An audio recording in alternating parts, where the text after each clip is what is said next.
Hello बच्चों, welcome to the chemistry world. Chemistry में आज टॉपिक को आगे बढ़ाना है। वैसे આના પહેલાના લેક્ચરમાં આપણે વેગ નિયમ, વિકલનીય વેગ સમીકરણ અર્થાત વેગ રજૂઆત આ બધા ટોપિક ભણી ચૂક્યા છીએ ને મેં તમને કીધું હતું કે આ બધા ટોપિકને હું સિક્વન્સમાં અરેન્જ કરી આપીશ। તો હવે આપણે આજે ભણવા જઈ રહ્યા છીએ વેગ અચળાંક તથા પ્રક્રિયાનો ક્રમ। સરસ ચેપ્ટર છે। એવું લાગે તમને કે મને સમજણ નથી પડી રહી તો વિડિયો રિવાઇઝ કરજો, આવડી જ જશે। મેં કોઈ વસ્તુમાં કચાશ નથી રાખી, એક એક ટોપિકને ઝીણો ઝીણો સમજાયો છે એટલે વારંવાર વિડિયો જોશો ને તો 100% તમને ચેપ્ટર આવડી જશે। તો આજનો ટોપિક શું છે? વેગ અચળાંક તથા પ્રક્રિયાનો ક્રમ। વેગ અચળાંક શું છે સમજીએ। તો એને સમજવા માટે પહેલા એક ઉદાહરણ લઈ લો। ધારો કે મારી પાસે એક પ્રક્રિયા છે 2N2O5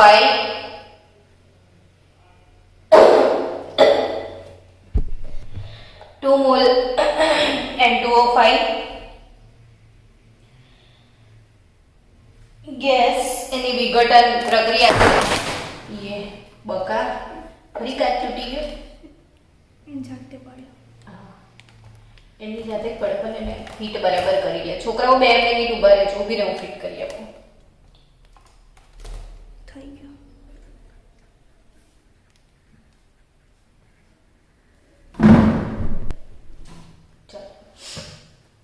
વેગ અચળાંક તથા પ્રક્રિયાનો ક્રમ। થોડો ડિસ્ટર્બન્સ આવ્યો, વાંધો નહીં, હવે નહીં આવે, શાંતિથી ભણી લો। વેગ અચળાંક તથા પ્રક્રિયાનો ક્રમ, એના માટે મેં ઉદાહરણ તરીકે એક પ્રક્રિયા લખી છે। 2 mall N2O5 gives 4 mall NO2 plus O2 બરાબર। તો આ જ પ્રક્રિયાનો મને પ્રક્રિયા વેગ લખવાની ઈચ્છા થાય તો મેં શું લખીશ? તો કે આપણે પ્રક્રિયકોના સંદર્ભમાં લખવાની ઈચ્છા હોય તો એવું લખાય કે પ્રક્રિયા વેગ ચલે છે, પ્રક્રિયકની સાંદ્રતા N2O5 એવું કહેવાય ને। હું પ્રક્રિયકના સંદર્ભમાં લખું તો પ્રક્રિયકના સંદર્ભમાં પ્રક્રિયા વેગ આવું લખાય કે ના લખાય? તો કે લખાય, કેમ કે કોઈ પણ રાસાયણિક પ્રક્રિયાનો જે વેગ છે ને એ પ્રક્રિયકની સાંદ્રતા પર આધાર તો રાખે જ। અપવાદ તરીકે કોઈ પ્રક્રિયાઓ નહીં પણ મોટા ભાગની પ્રક્રિયાઓ એ પ્રક્રિયકની સાંદ્રતા પર આધાર રાખશે જ। વધારે કામ હોય તો આપણે ઝડપથી કામ કરીએ ને ઓછું કામ હોય તો આપણે ધીરે ધીરે કરીએ, એટલે આપણું બાકી કામ જેટલું છે એના પર આપણા વેગનો આધાર હોય છે। એટલે પ્રક્રિયા વેગના સંદર્ભમાં પ્રક્રિયકના સંદર્ભમાં મારે પ્રક્રિયા વેગ લખવાનો થાય તો પ્રક્રિયા વેગ ચલે છે N2O5 ની સાંદ્રતા બરાબર। ઇક્વેશન નંબર 1 જે આપણે વેગ નિયમમાં લખતા હતા એ રીતે। અને બીજી પણ રીત આપણે પ્રક્રિયાનો વેગ લખવાની રીત શીખ્યા જ છીએ આપણે કે પ્રક્રિયા વેગ તો -1/2 આવડી ગયું ને। હવે આ વાળું લખતા કે આ જે તત્વયોગમિતીય ગુણાંક છે એને 1 ના છેદમાં લખવાનો। માઈનસ કેમ લખીએ છીએ? કારણ કે એ પ્રક્રિયક છે। અને પછી શું લખવાનું? તો કે d/dt અને અહીંયા શું લખીશું? તો N2O5 ની સાંદ્રતા। સમજ્યા? એટલે બંને રીતે વેગ લખી શકાય છે। હવે વિચારો કે આ બંનેને એસેમ્બલ કરીએ તો ઓબ્વિયસલી આ પણ પ્રક્રિયા વેગ છે, આ પણ પ્રક્રિયા વેગ છે, તો એવું કહેવાય ને કે આ પ્રક્રિયા વેગ -1/2 d/dt of N2O5 આ શું છે? પ્રક્રિયાનો વેગ છે ને આ વાળો, તો એને હું અહીંયા મૂકી દઉં। તો પ્રક્રિયાનો વેગ ચલે છે n2O5 એવું કહેવાય. અને પછી જો ચલન હટાવું જ બરાબર છે તો અહીં કોઈક ને કોઈક શું મૂકવો પડે તમારે? અચળાંક.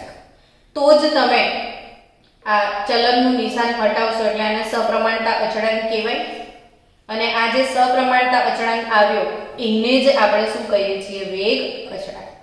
એટલે વ્યાખ્યા આપી હોય તો એવું આપી શકાય કે પ્રક્રિયા વેગના સમીકરણમાં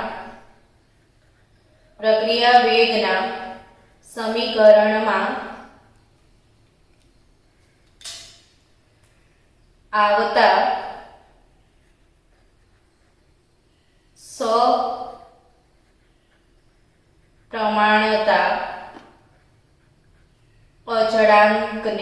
સપ્રમાણતા અચળાંક k ને વેગ અચળાંક કહેવાય. ભલે નાના ટર્મ છે પણ અગત્યતા એની બહુ વધારે છે.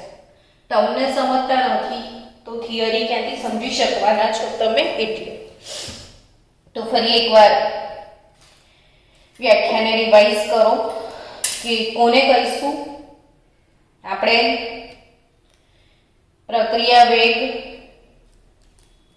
પ્રક્રિયા વેગના સમીકરણમાં, આ પ્રક્રિયા વેગનું સમીકરણ છે, એમાં આવતા સપ્રમાણતા અચળાંક k ને શું કહેવામાં આવે છે? વેગ અચળાંક. પણ આ જ વેગ અચળાંક વિશિષ્ટ વેગ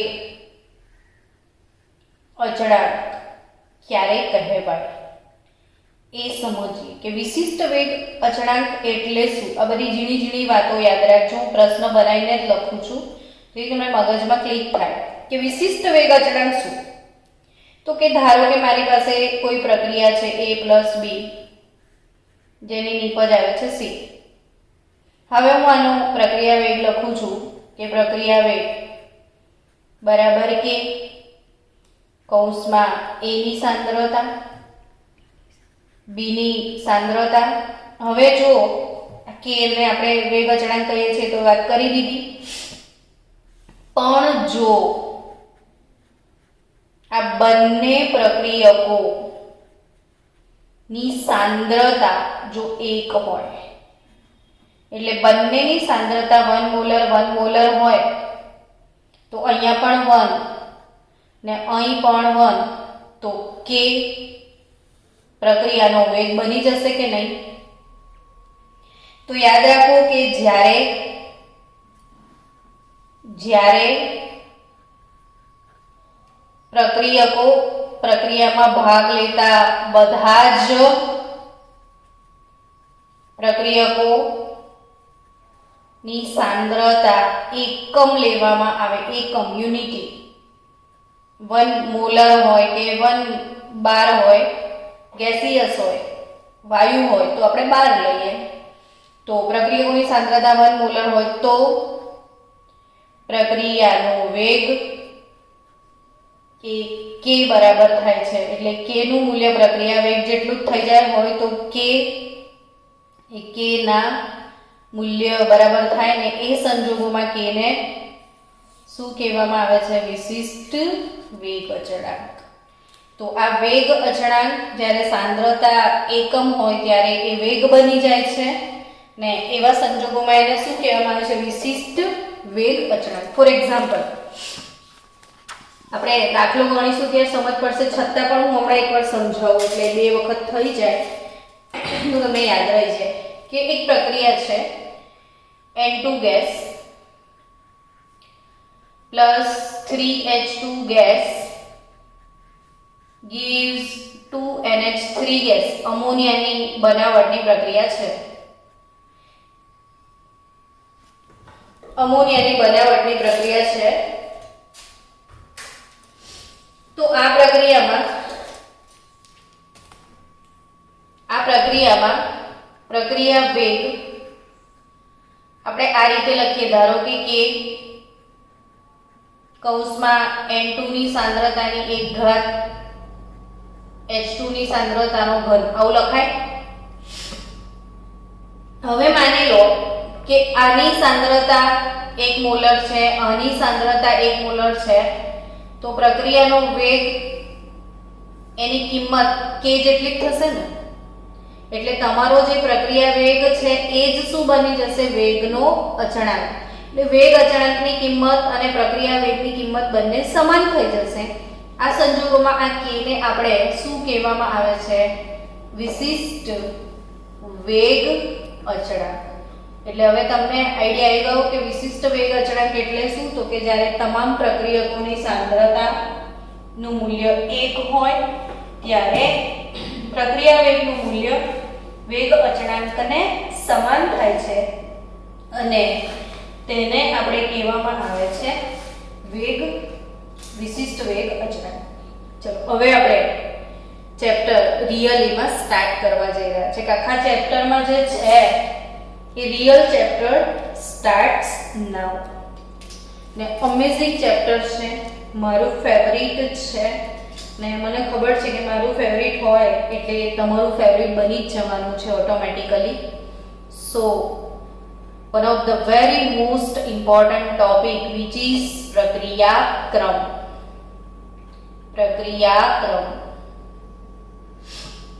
હું પહેલાની વ્યાખ્યા લખાવી દઉં તમને, કારણ કે અમુક વસ્તુઓ તમને ચોપડીમાં સરસ મજાની રીતે નહીં મળે. તો કે જ્યારે પ્રક્રિયાના વેગને પ્રક્રિયકની સાંદ્રતાના સંદર્ભમાં રજૂ કરવામાં આવે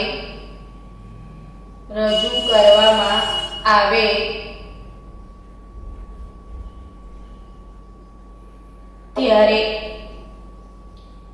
પ્રક્રિયકની સાંદ્રતાના ઘાતાંકને તે પ્રક્રિયકના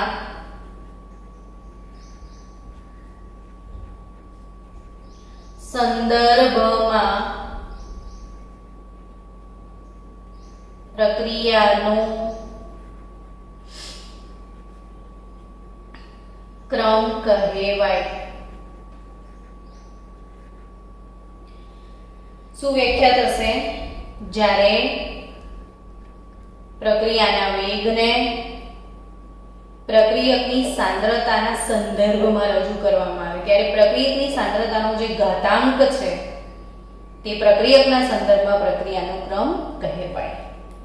બસ આ વ્યાખ્યાને હવે આપણે બહુ જ બધા ઉદાહરણ દ્વારા સમજીએ.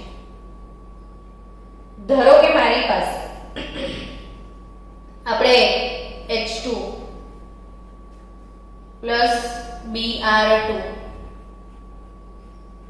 gives 2HBr હાઇડ્રોજન બ્રોમાઇડની બનાવટ માટેની પ્રક્રિયાનું જે વિકલનીય વેગ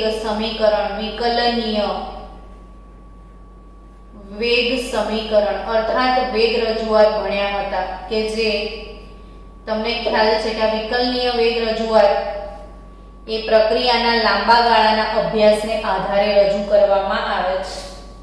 ને કદાચ મેં તમને આના પહેલાના લેક્ચરમાં એ સમીકરણ શીખવાડ્યું હતું, વિકલનીય વેગ સમીકરણ, કે ભાઈ પ્રક્રિયાનો વેગ બરાબર k કૌંસમાં H2 ની સાંદ્રતાની 1/2 અને Br2 ની સાંદ્રતાને 1/2. આવું આપણે શીખાયું હતું HBr ની ગેરહાજરીમાં.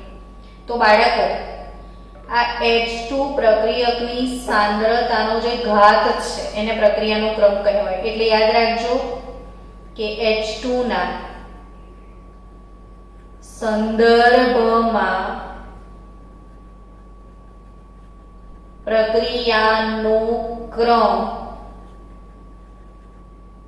1 કહેવાય. આ જે ચોરસ કૌંસની ઉપર જે ઘાત છે ને એને એનો ક્રમ કહેવાય. તો BR2 ના સંદર્ભમાં પ્રક્રિયાનો ક્રમ કેટલો? તો કે 1/2 એટલે 0.5. એટલે તમને પ્રશ્ન થાય અપૂર્ણાંક આવે તો આવે, માઇનસમાં બી આવે, પ્રક્રિયાનો ક્રમ 0 પણ આવે. એટલે યાદ રાખજો કે પ્રક્રિયાનો ક્રમ 0, અપૂર્ણાંક કે ઋણ પણ હોઈ શકે. ઋણ પણ હોઈ શકે. બને કોઈકવાર પ્રક્રિયાનો વેગ કોઈ પ્રક્રિયકની સાંદ્રતાના વ્યસ્ત પ્રમાણમાં હોય તો એનો ઋણ પણ આવી શકે. એટલે પ્રક્રિયાનો ક્રમ અપૂર્ણાંક પણ હોઈ શકે, ધન પણ હોઈ શકે, ઋણ પણ હોઈ શકે, પૂર્ણાંક પણ હોઈ શકે. તો એવી જ બીજું ઉદાહરણ લઈએ. આપણે બીજી પણ એક પ્રક્રિયા ભણ્યા હતા, એની પણ આપણે ડિસ્કસ કરી હતી કે 5Br minus plus BrO3 minus plus 6H plus complete છે ને, જોતી રહે છે, 6H plus gives 3Br2 plus 3H2O. આ વળી પ્રક્રિયાની વાત કરીએ તો આ પ્રક્રિયા માટે વિકલનીય વેગ સમીકરણ જે લાંબા ગાળાના અભ્યાસ બાદ આપણને મળે છે, એ પ્રક્રિયા વેગ વિકલનીય વેગ સમીકરણ જે અભ્યાસ પરથી રજૂ કર્યું હોય એ કંઈક આવું છે કે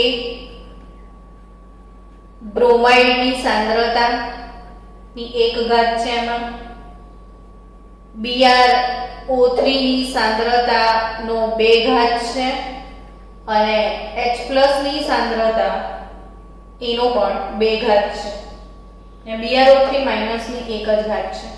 હવે આ સમીકરણમાં મેં ઉદાહરણ પણ એટલા માટે આપ્યું છે આ વાળું કે બોર્ડમાં છે ને 2 વર્ષ પહેલા મારી પ્રશ્ન પૂછાયેલો કે આ વાળી પ્રક્રિયા ડાયરેક્ટ પૂછાઈ ગઈ હતી અને આ વાળી પ્રક્રિયાના આધારે પ્રશ્ન પૂછેલો બોર્ડમાં કે H+ ના સંદર્ભમાં પ્રક્રિયાનો ક્રમ કેટલો છે. આ પ્રશ્ન આપણા બોર્ડના પેપરમાં છે એટલે મેં આ ઉદાહરણ અહીંયા નાખી દીધું જેથી તમારી નજરની ધ્યાનમાંની બહાર ના જાય. તો ખરેખર અહીંયા ભલે 5 મોલ હોય એને આ પ્રક્રિયાના ક્રમ સાથે કોઈ લેવા દેવા નથી. પ્રક્રિયાનો તત્વયોગ મિતીય ગુણાંક એ ઘાતમાં નહીં જાય. એ અહીં ધારો કે હું લખું છું કે Br માઇનસ BrO3 માઇનસ, તો આ લાંબા ગાળાના અભ્યાસ પછી શોધેલું સમીકરણ છે, આ પણ અભ્યાસ પછી પ્રસ્થાપિત કરેલું છે. તો આવા સમીકરણમાં બ્રોમાઇડના સંદર્ભમાં કોઈ પૂછે પ્રક્રિયાનો ક્રમ, બ્રોમિનના સંદર્ભમાં, તો પ્રક્રિયાનો ક્રમ 1 થશે ને, કારણ કે એની જે સાંદ્રતા છે એની ઉપર ઘાત નથી લખી એટલે 1 ગણાય. એ રીતે બ્રોમેટ BrO3 માઇનસ ના સંદર્ભમાં પ્રક્રિયાનો ક્રમ બ્રોમેટના સંદર્ભમાં પૂછાય તો પણ 1 અને H+ ના સંદર્ભમાં પ્રક્રિયાનો ક્રમ છે 2. તો અહીંયા પ્રક્રિયાનો ક્રમ આઈ થિંક ક્લિયરલી ખબર પડી હશે કે પ્રક્રિયકની સાંદ્રતાના સંદર્ભમાં રજૂ કરવામાં આવે ત્યારે પ્રક્રિયકની સાંદ્રતાના ઘાતાંકને શું કહેવાય? પ્રક્રિયાનો ક્રમ. ફોર એક્ઝામ્પલ આપણે એક ચેપ્ટર ભણ્યા હતા હેલો અલ્કેન હેલો એરીન ને હેલો અલ્કેન હેલો એરીનમાં તમને યાદ હોય તો આપણે એમાં SN1 પ્રક્રિયા અને SN2 પ્રક્રિયા આવી બે પ્રક્રિયાઓ આવતી હતી. તો એમાં આ 1 અને 2 પ્રક્રિયાનો ક્રમ હતો. કેમ? તો કે SN1 પ્રક્રિયાનો પ્રક્રિયા વેગ આ રીતે લખાતો હતો કે પ્રક્રિયા વેગ બરાબર k કૌંસમાં ન્યુક્લિયોફાઇલની સાંદ્રતા અને સબસ્ટ્રેટની સાંદ્રતા આવું લખાતું હતું. એટલે આ ન્યુક્લિયોફાઇલ એટલે કેન્દ્રાનુરાગી પ્રક્રિયક એના સંદર્ભમાં પ્રક્રિયાનો ક્રમ 1, NU ના સંદર્ભમાં ન્યુક્લિયોફાઇલ એટલે કેન્દ્રાનુરાગી પ્રક્રિયક એના સંદર્ભમાં પ્રક્રિયાનો ક્રમ 1 ગણાય. સબસ્ટ્રેટ એટલે પ્રક્રિયકના સંદર્ભમાં પ્રક્રિયાનો ક્રમ 1 ગણાતો હતો. એટલે કુલ પ્રક્રિયા ક્રમ 2 થાય. તો SN2 માટે વેગ આ રીતે લખાતો હતો. જ્યારે SN1 ની વાત કરું તો પ્રક્રિયા વેગ આપણે આ રીતે લખતા હતા કે કૌંસમાં ફક્ત સબસ્ટ્રેટ પર આધાર રાખતું હતું, ન્યુક્લિયોફાઇલ નહોતું હોતું. એટલે અહીંયા ઓવરઓલ પ્રક્રિયાનો ક્રમ ફક્ત આની જ સાંદ્રતા પર, એટલે આ એક પ્રથમ ક્રમની પ્રક્રિયા હતી. એટલે આમાં SN1, આમાં SN2. એટલે ફરી હજી એક ઉદાહરણ લઈએ કોઈ આપણે, કે ધારો કે કોઈ સિમ્પલ પ્રક્રિયા વેગ લખ્યો છે. નોર્મલ હું મારા મનનું એક ઇક્વેશન લખી દઉં. H2 ની 1 ઘાત, H+ ની 2 ઘાત, Br2 ની હાફ, બ્રોમેટ નું 0 ઘાત, આવું કંઈક લખ્યું છે. ને આવી પ્રક્રિયાનો વેગ તમને પૂછે, પ્રક્રિયાનો ક્રમ, તો રિમાઇન્ડર H2 ના સંદર્ભમાં 1, H+ ના સંદર્ભમાં 2, બ્રોમિન ના સંદર્ભમાં 0.5, બ્રોમેટ ના સંદર્ભમાં 0. તો બચાવો ઓવરઓલ પ્રક્રિયાનો ક્રમ, કુલ પ્રક્રિયા ક્રમ, તો તમામનો સરવાળો. કુલ પ્રક્રિયા ક્રમ તો તમામનો સરવાળો એટલે 1 + 2 + 0.5 તો 3.5. એટલે આ આખી પ્રક્રિયા કયા ક્રમની થાય? 3.5 ના ક્રમની. એટલે આવી પ્રક્રિયાઓમાં એક અગત્યનું ઉદાહરણ છે, યાદ રાખજો.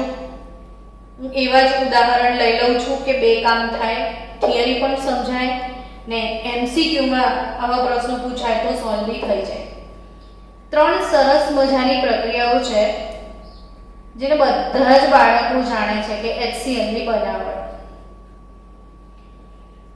બીજી પ્રક્રિયા છે H2 Br2 HBr ની બનાવટ. આમ જોતા આ તમામ બ્રોમિનેશન પ્રક્રિયાઓ સમાન હશે એવું જ લાગે, છતાં પણ ક્લોરીન, બ્રોમિન અને આયોડિનની પ્રક્રિયા માટેની સક્રિયતા સમાન નથી હોતી. બધાની પ્રક્રિયા કરવાની ક્ષમતા અલગ અલગ હોય. ક્લાસમાં બધા જ બાળકો એક જ ટીચર ભણાવે છે, છતાંય કોઈકના 0 પણ આવે ને કોઈકના 100 માર્ક પણ આવે. એટલે અહીંયા ભલે સમાન પ્રક્રિયા દેખાય છે, પણ તમામની જે સક્રિયતાનો ક્રમ છે એ જુદો જુદો છે. પ્રક્રિયા કરવાની ઈચ્છા જુદી જુદી હોય ત્રણેયની. એના કારણે હું ત્રણેયના પ્રક્રિયા વેગ લખું છું, યાદ રાખજો. ને પરીક્ષા માટે પણ યાદ રાખજો કે H2 Cl2 ને આ બંનેની 0 ઘાત પર જ આધાર રાખે. આખી પ્રક્રિયા સૂર્યપ્રકાશના અંદર થાય ને સૂર્યપ્રકાશ ના હોય તો આ પ્રક્રિયા શક્ય જ નથી. પછી તમે ગરમ કરો તો હીટ આપશો, પણ કંઈક ને કંઈક અધર પરિબળ જોઈશે. બીજા પરિબળ વગર પ્રક્રિયા કેટલો બી હશે પ્રક્રિયા નહીં થાય. જ્યારે બ્રોમિનમાં K કૌંસમાં H2 Br2 ની હાફ ઘાત છે અને આયોડિનમાં યાદ રાખજો કે પ્રક્રિયાનો વેગ જે છે એ K H2 ની સાંદ્રતા અને I2 ની સાંદ્રતા પર જ આધાર રાખે છે. એટલે અહીંયા સમાન દેખાતી 3 પ્રક્રિયાઓ લાંબા ગાળાના અભ્યાસને અંતે એવું કહે છે કે અહીંયા H2 ના સંદર્ભમાં 0 ક્રમની પ્રક્રિયા છે, ક્લોરીનના સંદર્ભમાં 0 ક્રમની પ્રક્રિયા છે અને કુલ આખો પ્રક્રિયાનો ક્રમ 0 જ છે. એટલે HCl ની બનાવટ એ 0 ક્રમની પ્રક્રિયા છે. કયા ક્રમની પ્રક્રિયા છે? 0 ક્રમની. જ્યારે બ્રોમિનની બનાવટ એ 1.5 નો ક્રમ, હાઇડ્રોજનના સંદર્ભમાં 1, બ્રોમિનના સંદર્ભમાં 0.5 ને કુલ પ્રક્રિયા ક્રમ 1 + 0.5 એટલે 1.5. અને આયોડિન વાળી પ્રક્રિયા હાઇડ્રોજનના સંદર્ભમાં 1, આયોડિનના સંદર્ભમાં 1 એટલે કુલ પ્રક્રિયાનો ક્રમ થશે 1. એટલે આ એક મોસ્ટ IMP થિયરી છે કે ક્લોરીનના સંદર્ભમાં 0 ક્રમની પ્રક્રિયા, બ્રોમિનના સંદર્ભમાં 1.5 ના ક્રમની પ્રક્રિયા અને આયોડિનના સંદર્ભમાં પ્રથમ ક્રમની પ્રક્રિયા છે. ભલે સમાન દેખાતી પ્રક્રિયાઓના ક્રમ પણ જુદા જુદા હોઈ શકે છે. હવે આપણે આગળ વધીએ કે કોઈ જનરલ ઉદાહરણ લઈએ કે કોઈ જનરલ પ્રક્રિયા છે n1 a ઘાત n2 b એટલે સોરી n1 મૂળ પ્રક્રિયક a, n2 મૂળ પ્રક્રિયક b, n3 મૂળ પ્રક્રિયક c, n4 મૂળ પ્રક્રિયક d મળે છે. તો આ પ્રક્રિયાનો મારે પ્રક્રિયા વેગ લખવો હોય તો પ્રક્રિયા વેગ બરાબર હું શું લખીશ કે કૌંસમાં પ્રક્રિયક A ની સાંદ્રતા અને પ્રક્રિયક B ની સાંદ્રતા ભલે આના તત્વયોગમિતીય ગુણાંક ગમે તે હોય એને અહીંયા પ્રક્રિયાના ક્રમ સાથે કોઈ લેવા દેવા નથી. એટલે અહીં શું આવશે એ તો કુશળ વૈજ્ઞાનિકો નક્કી કરશે ને આપણે આ પ્રક્રિયાનો લાંબા ગાળા પર અભ્યાસ કરીને સમીકરણો તારવવા પડે ત્યારે ખબર પડે કે અહીં શું આવશે. આને જોઈને ના ખબર પડે. એટલે અહીંયા કંઈ પણ હોઈ શકે છે. તો આનો મતલબ એવો થાય કે A ના સંદર્ભમાં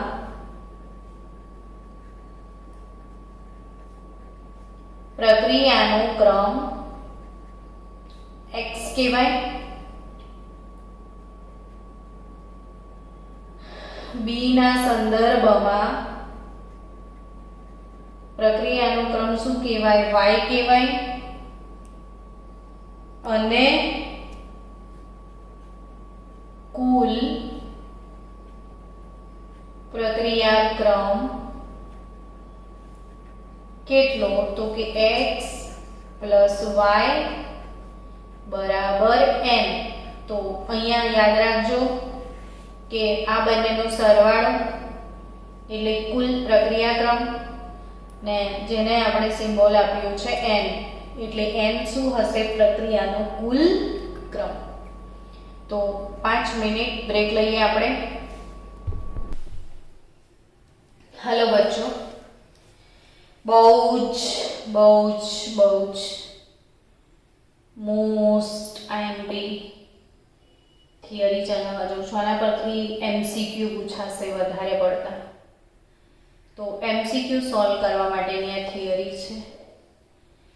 दरेक बाळकोए एक बे वार ध्यानथी समजी लेवानी ने समज्या पछी मोढे 3 વાર લખી દેવાની એટલે કદી ભૂલાશે નહીં. ને ગમે એવી થિયરી છે. થિયરીનું નામ છે કે વેગ અચળાંક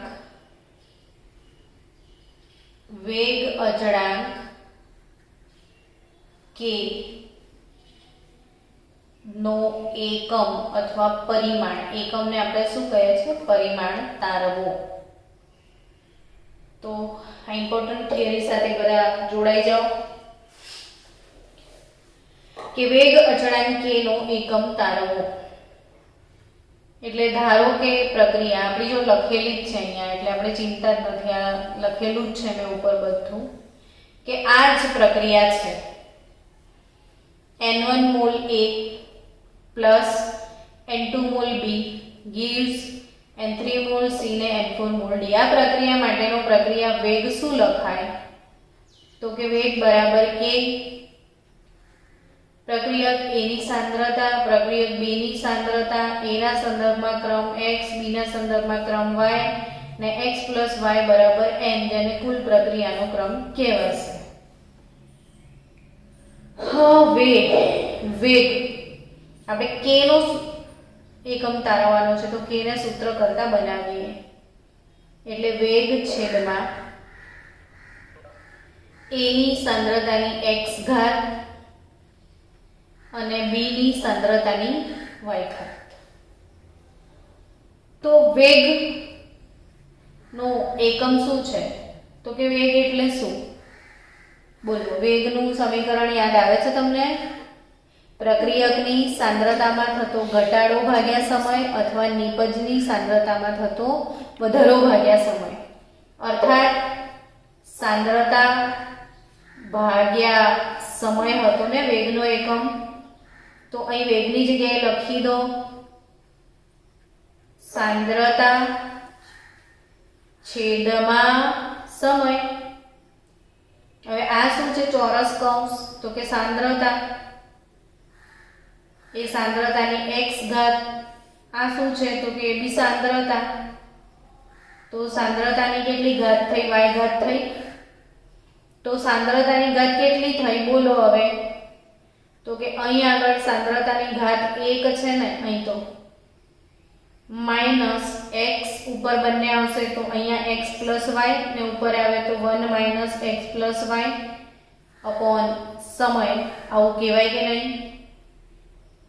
પણ x પ્લસ y એટલે કુલ પ્રક્રિયાનો ક્રમ n થાય. એટલે તમારો એકમ શું બને? k નો એકમ શું બને? બહુ જ ઇમ્પોર્ટન્ટ થિયરી છે, પરીક્ષા વખતે આવું તારવી દેવાનું તો ફટફટ, કેમ કે ગોખે તો મેળ પડે એવો જ નથી. એટલે સાંદ્રતા ની 1 માઈનસ n ઘાત સમય ઇન્વર્સ. હવે આ સાંદ્રતાની 1 માઈનસ n ઘાત સમય ઇન્વર્સ આ k નો એકમ બનશે. પણ સાંદ્રતા જનરલી શેમાં લઈશું આપણે? તો કે મોલ પર લીટરમાં જ લઈશું ને. સાંદ્રતા શેમાં લઈશું? મોલ પર લીટરમાં. એની 1 માઈનસ n ઘાત ને સમય એટલે કાં તો સેકન્ડ, કાં તો મિનિટ, કાં તો વર્ષ, કઈ પણ સમય તરીકે. એટલે મોલ પર લીટરની 1 માઈનસ n ઘાત પર સેકન્ડ અથવા પર મિનિટ. આ k નો એકમ થયો, યાદ રાખજો. હવે આપણે આ k ના એકમ પરથી આપણે તારવવાનું છે જુદી જુદી વસ્તુઓ કે આ k નો એકમ છે ને k ના એકમ પરથી, ચલો ને અહીંયા ફરી લખી દઉં કે k નો એકમ શું તારવી લાયા આપણે? તો કે k નો એકમ શું લાયા? મોલ પર લીટર સાંદ્રતાની 1 માઈનસ n ઘાત એટલે મોલ પર લીટર એની 1 માઈનસ n ઘાત સમય ઇન્વર્સ. હવે પરીક્ષામાં શું પૂછાશે? તો કે પરીક્ષામાં આખું ટેબલ યાદ કરવાનું તમારે. ધારો કે પ્રક્રિયાનો ક્રમ 0 છે, તો 0 ક્રમની પ્રક્રિયાનો શું એકમ થશે સેકન્ડમાં અથવા સામાન્ય એકમ? તો કે અહીંયા 0 મૂકી દો એટલે ક્રમ પ્રક્રિયાનો 0, તો n બરાબર 0. તો એકમ મોલ પર લીટર એની 1 માઈનસ 0 ઘાત પર સમય, તો અલ્ટિમેટલી 1 ઘાત જ થઈ. તો મોલ પર લીટર પર સેકન્ડ, સમય તરીકે સેકન્ડ લો તો સેકન્ડ, નહીં તો જનરલ પર સમય, જે પણ સમય આપ્યો હોય મિનિટ વગેરે. જો ક્રમ 1 હોય એટલે કે પ્રથમ ક્રમની પ્રક્રિયા, આ 0 ક્રમની પ્રક્રિયાનો એકમ તમે તારવ્યો. પ્રથમ ક્રમની પ્રક્રિયાનો એકમ શું થશે? તો કે મોલ પર લીટર 1 માઈનસ 1 થશે ને, n બરાબર 1 લેવાનો ને આપણે, પર સમય અર્થાત મોલ પર લીટરની 0 ઘાત તો રહ્યું જ નહીં, ફક્ત શું આવે? સમય ઇન્વર્સ. એટલે જો સેકન્ડ હોય તો સેકન્ડ ઇન્વર્સ, મિનિટ હોય તો મિનિટ ઇન્વર્સ અથવા કલાક ઇન્વર્સ. n બરાબર 2 દ્વિતીય ક્રમની પ્રક્રિયાનો એકમ શું થશે વેગ અચળાંકનો? તો મોલ પર લીટર 1 માઈનસ 2 સમય ઇન્વર્સ. તો આ તો 1 માઈનસ 2 એટલે માઈનસ 1 થયું ને, તો મોલ પર લીટરની -1 ઘાત થાય. તો -1 ને +1 કરવા માટે આપણે ઊંધું કરી દઈએ, લીટર પર મોલ પર સમય એટલે અહીંયા એકમ થશે લીટર પર મોલ પર સેકન્ડ અથવા પર સમય. તો આવી જ રીતે તૃતીય ક્રમ, ચતુર્થ ક્રમની પ્રક્રિયા માટેના વેગ અચળાંકના સમીકરણો તમે તારવજો અને લખજો. તો આપણા માટે આ એક બહુ જ મોસ્ટ આઈએમપી થિયરી કહેવાય. આ થિયરી આવતીકાલે આખી મોડે થઈ જવી જોઈએ કે વેગ અચળાંક k નો એકમ શું છે, ને આના પરથી આપણે હમણાં સુધી ભણ્યા એના પરથી કેવા કેવા MCQ આવશે એની હું આજે MCQ પ્રેક્ટિસ મોકલીશ. તો